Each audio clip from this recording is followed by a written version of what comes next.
Yaktunam. Hello, I'm Clara Hernandez, and I will be presenting on the water rights of the Nawakuskatanchanej Lenca peoples in Cuscatan, the land they now call El Salvador. To put into context, I am a descendant of the Nawakuskatanchanej, and I've learned this only a year ago. Most of the research presented here today is as new for me as it might be for you. To begin with, I have organized my research into the following 4 themes. I will be covering the historical events that led to the point where the tribes no longer have water rights. Then I'll go over the water rights of the general population and its connection to the current tribal water rights. My question in my research is, what information is needed to find a solution to gaining the water rights back? I want to know if the limited research available around this topic is enough. I'll conclude with potential answers to this question by exploring a variety of solutions for restorative justice. As noted, the research found on tribal water rights is limited. I dug deep in the internet to find anything I could. What I did find that I incorporated in this project was news articles of journalists that are impacted by the water crisis and risking their lives to write these radical stories. I found Indigenous websites that have great useful information for just about every tribe in the world.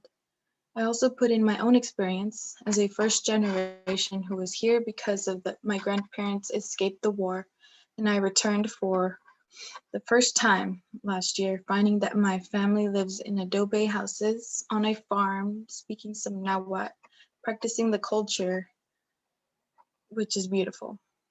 And of course, databases. Had a couple of good articles on water rights. Moving forward, post-invasion, the next tragic event that was a real turning point for the indigenous people was the 1932 genocide. The indigenous rebelled to the years of exploitation, resulting in a mass killing. With less numbers, the non-indigenous began taking control of the land and resources. First, they eliminated the rights to irrigation and drinking water.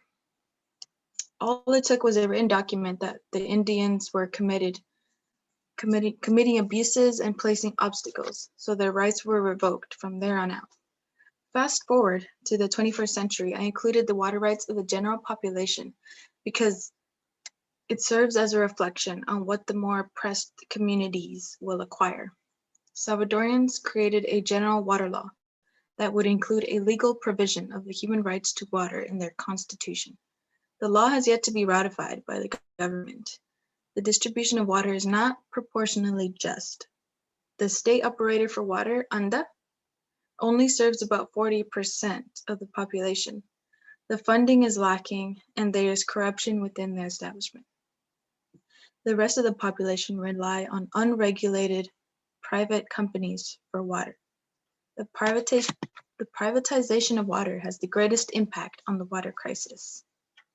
With this in mind, the tribes suffer the most consequences.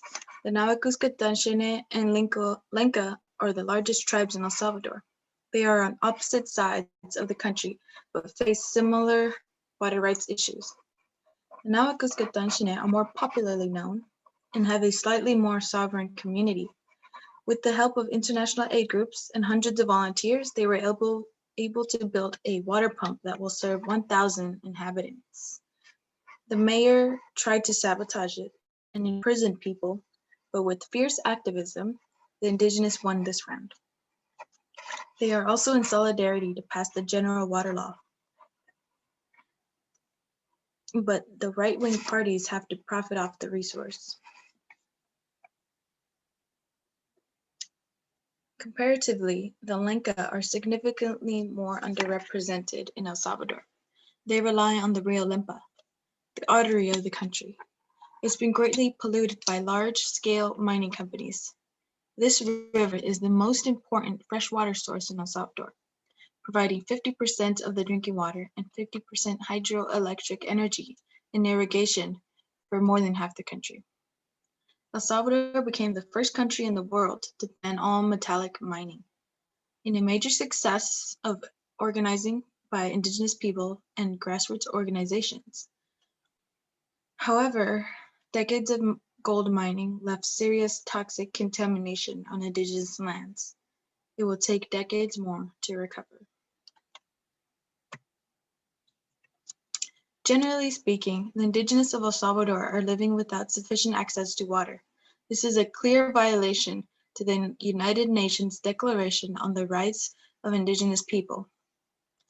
The failure of El Salvador to provide access to clean water to indigenous people violates Article 25 of UNDRIP, because a person cannot have an adequate standard of living without clean water.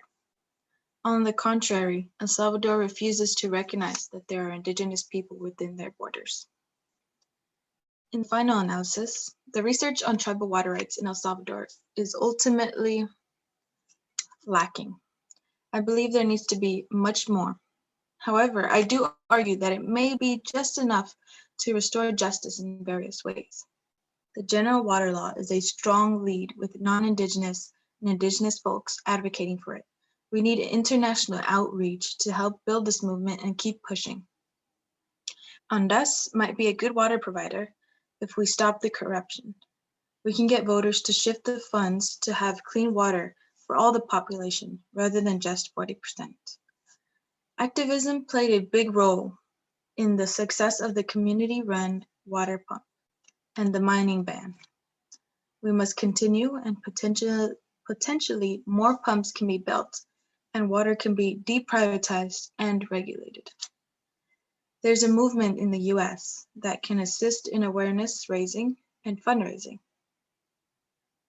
UNDRIP is a powerful instrument. With enough media attention, we can hold violators accountable. Consistency is what will get us steps closer in attaining water rights for the Nawakuskatanchanej Lenca people of Kuskatan. Here are my sources. Thank you.